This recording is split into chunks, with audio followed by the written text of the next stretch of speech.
आज मैं दो फिल्मों की पैरेलल ड्रॉ करने वाली हूँ और आप ऐसा सोचोगे कि ये दोनों फिल्म तो इतने अलग अलग जॉनरा के हैं, कुछ सिमिलैरिटी भी नहीं है, तो क्यों ऐसा वो बोल रही है। वेल, मैं बात कर रही हूँ लकी भास्कर के बारे में एंड तुम्बाड़ के बारे में। I know both the films are very different in their appeal. एक अगर है historical, fictional, horror drama film, तो दूसरी है एक स्कैम मूवी, राइट। दोनों के नैरेटिव्स अलग है, दोनों की दुनिया अलग है, दोनों के टाइमलाइंस अलग है। Lucky Bhaskar is based on 90s Mumbai, whereas Tumbad is based on pre-independence era, almost in the late 1800s. तो क्या सिमिलैरिटी है?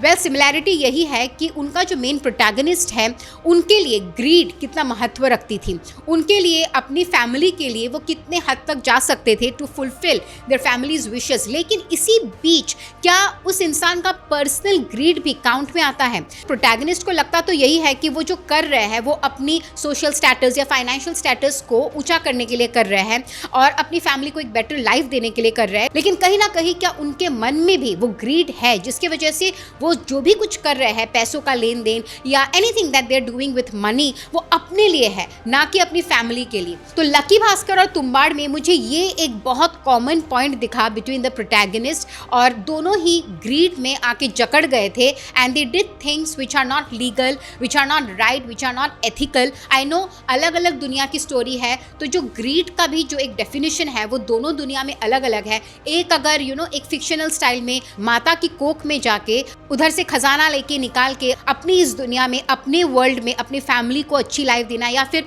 अपनी अय्याशी के लिए उस चीज़ को यूज़ करना, और इधर एक जहाँ पे वो काम करता है उसी के साथ दगा देना so that he can make more money, और उसको लगता है कि वो अपनी फैमिली को बेटर लाइफ देने के लिए वो कर रहे हैं। जबकि ऐसा है कि वो लोग एक्चुअली अपने ईगो सेटिस्फैक्शन के लिए या फिर अपनी वो नेचर के लिए, जो उनका ग्रीडी नेचर है उसको सेटिस्फाई करने के लिए एक्चुअली में कर रहे थे। Well, this was my parallel between Tumbbad and lucky Bhaskar. लेकिन अगर आप लकी भास्कर को इंडिविजुअली देखोगे, इट इज़ अ बेहतरीन मूवी। डायरेक्शन की बात कर लो, स्क्रीन राइटिंग की बात कर लो, स्क्रीन प्ले की बात कर लो, दिलकेर सलमान की convincing portrayal of the character Bhaskar, it is really mind boggling. और राइटिंग इतनी ज़बरदस्त है। आई मीन, शुरू में आपको ऐसा लगेगा this is like a normal scam story, लेकिन धीरे धीरे आपको इतने सारे लेयर्स देखने को मिलेंगे, and not only layering in the story but also the characterization, layering in the characters. Nobody is like white और black, every one is grey. चाहे वो भास्कर हो, उनकी वाइफ हो, उनके फादर हो, like it's that kind of a world.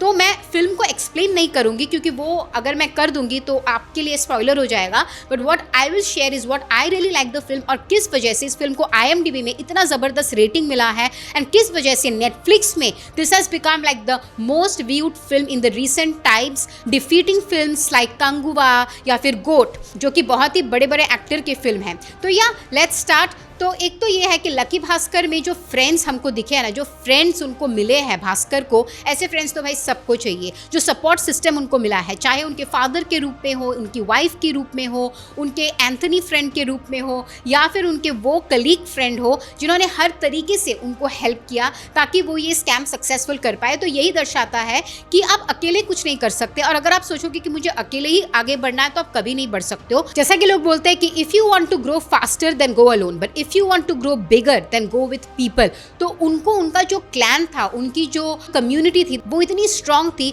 जिन्होंने हमेशा उनको साथ दिया, चाहे इमोशनली हो, फाइनेंशियली हो, या किसी भी तरीके की हेल्प हो, एंड उन्होंने भी उन लोगों का कभी साथ नहीं छोड़ा। हाँ, बीच बीच में रैग टू रिचेस वाले स्टोरी में उनका एक एरोगेंस आ जाता है, जो कि इतना अच्छा उन्होंने पोर्ट्रे किया है कि कैसे धीरे धीरे उनमें वो एरोगेंस दिख रहा था, वो ग्रीड निकल के आ रही थी। But his wife was there as a mirror, जिन्होंने राइट टाइम में उनका हाथ पकड़ लिया, and he got to know कि okay this is not correct. लेकिन अगर आपको ऐसा लगता है कि वो उस मॉरल कॉम्पास से चल रहे तो ऐसा नहीं है। He is playing this really smart common Indian man, जिनको लोग हमेशा अंडर एस्टिमेट करते हैं, और इसी वजह से शायद लोग इस स्टोरी को, इस फिल्म को इतना ज़्यादा प्यार दे रहे हैं, इतना ज़्यादा एक्सेप्ट कर रहे हैं, क्योंकि it is showing the power of a common man. और अगर आप कॉमन मैन के साथ भिड़ते हो तो वो भी अपना दिमाग लगा सकता है, वो भी आपके पैरों तले ज़मीन खिसका सकता है, और वैसा ही कुछ होता है मूवी में, क्योंकि he kinds of messes up with some of the biggest names in the industry, some of the who's who in the industry, और ऐसे ऐसे वो डील्स करते हैं एंड लोगों को लगता है कि इसको तो हम स्केपगोट बना लेंगे, लेकिन वो अपना दिमाग 2 गुना तेजी से चलाता है and he escapes the situation. In fact सिर्फ अपने लिए एस्केप नहीं करता है, सबका भला भी करता है, और जिन लोगों को लगता था कि वो लोग पावरफुल है और वो लोग इसका यूज़ करेंगे, वो उन्हीं लोगों को फंसा के चला जाता है। तो बहुत ही ज़बरदस्त राइटिंग है, बहुत मेटिकुलस बारीकी से लिखा गया है, हर एक छोटी छोटी चीज़ पे ध्यान दिया गया है, and also the set design, the colour grading, that 90s Bombay, सब कुछ इतना बेहतरीन है मूवी का कि आपको बहुत ज़्यादा रियलिटी फील होने वाला है। उनकी जो वाइफ का भी कैरेक्टर है, उन्होंने भी बहुत कन्विंसिंग रोल प्ले किया है, ऑलमोस्ट एवरीबडी। और कैसे लूप होल्स है हमारे सिस्टम में, हमारे बैंकिंग सिस्टम में हो या फिर स्टॉक मार्केट में हो, कैसे बहुत लोगों ने फ्रॉड किया है, वो सब आपको अच्छे से देखने को मिलेगा। और अगर आप अपना दिमाग यूज़ करते हो, आप कैसे इतना कुछ करने के बाद एस्केप भी कर सकते हो। Well, eight the end of the day आपको ऐसा लगेगा, क्योंकि मुझे एक ऐसा डायलॉग स्ट्राइक हुआ कि शायद से वो मॉरल कंपास की वजह से, उनकी वाइफ की वजह से उन्होंने सब छोड़ दिया, या फिर उनके पिता भी बहुत ही ज़्यादा स्मार्ट थे। He was not like this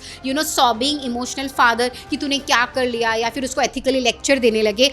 वो एक्चुअली भास्कर को गाइड करते हैं और उसको उस ट्रॉमा से और उसको उस दलदल से कैसे निकल सकते हैं उसका आइडिया देते हैं। तो ऐसे फादर तो कम ही होंगे, बिकॉज ही नोस कि ठीक है जो कर लिया, लेकिन now I have to support my son. तो या दैट वाज अमेजिंग, क्योंकि यूजुअली मिडिल क्लास फादर्स ऐसे होते नहीं हैं। तो हाँ, उनका भी सपोर्ट था। तो आपको लगेगा शायद इन्हीं सब चीज़ों की वजह से उसने छोड़ दिया, लेकिन ऐसा नहीं है। उसने जो भी फ़ायदा किया था वो भरपूर उसने यूज़ कर लिया है एंड उसने अपने पास ही रखा है, क्योंकि लास्ट में यही वो बोलता है कि मेरी वाइफ को भी पता है कि मैंने क्या किया, लेकिन वो मेरे को बताएगी नहीं। आई मीन ऑब्वियसली वो ऐसी नहीं है कि she will support a scam, लेकिन ultimately at the end of the day she can't leave her husband, right? और वो उसको पता है and she can't leave the family behind. तो वो जो भी कर रहा है आज के डेट में उसने छोड़ दिया है, लेकिन जितना उसने कमाया था through all the fraud means, that is still there intact and she is okay with it. तो she is also kind of a grey character. So ऐसा देखा जाए तो nobody is white, everybody has a grey shade in them. ये movie उसी चीज़ को दर्शाती है. It will make you feel a little better about yourself, about the dark things that comes in your mind, and also it will make you feel proud about the power of a common man. और अगर आप उसको ललकारते हो तो वो क्या कुछ नहीं कर सकता है. So yeah, that was all about Lucky Bhaskar and the immense love that the movie is getting. Keep buzzing around Bazooka Reviews for all your latest information on film, fashion and entertainment. This is me, Ishita, signing off till then.